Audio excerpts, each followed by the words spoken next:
A sick child can make you feel helpless as a parent.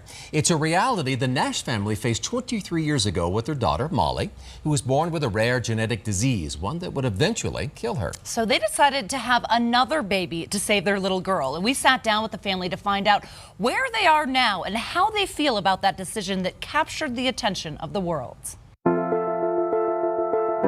When we discussed it at our table, it wasn't for the world to debate. I think that was the controversy, is what have we created?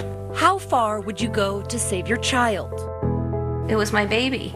And you know what? I was going to take care of her no matter what she had. What would you risk?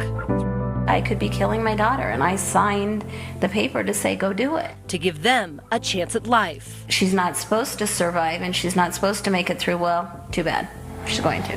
When we first met the Nashes, they were in the middle of a very private battle. Their daughter, Molly, born with Fanconi anemia, an extremely rare genetic disorder, was dealt a death sentence. Some have thumbs, some don't have thumbs. Some have kidneys, some are missing a kidney.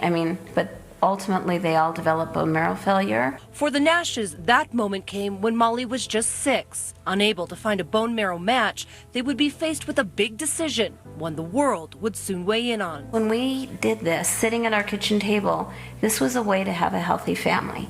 This was possibly a way to protect our future children from going through what Molly went through. The whole thing was extremely cutting edge 17 years ago.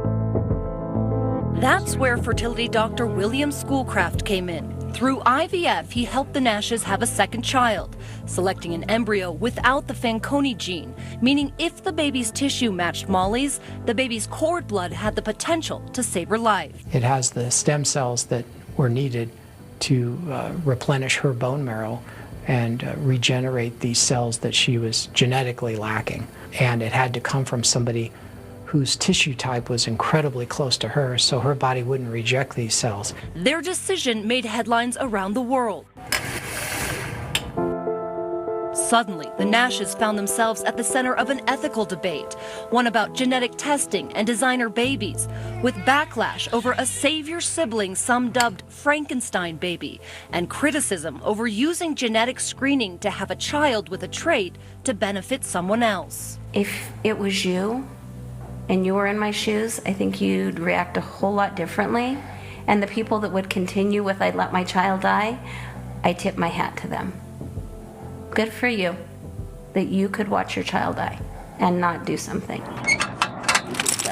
Fast forward 17 years, and today Molly is a thriving 23-year-old, driven and determined. I've adapted to what everybody else is doing and did it my way. Molly's way means learning to dance, ski, and act in a small body twisted by an awful disease. So I don't think I'm much different than anybody else. I just do it differently. And she does it with the brother who saved her at her side. Kind of brings us more together than most siblings, because he gave me something that I could never give him anything back for. So I kind of owe my life literally to him. I like being able to help her. Yeah. It gives you a very heavy purpose. Say what you want to say, but to me, he saved my life. And I don't care what anybody else thinks. He saved my life. I just want her to have a long, fulfilled life. I want her to outlive me.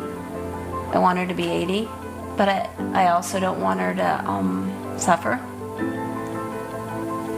So, we just hope that medicine continues to advance and that we stay 2 steps ahead of everything.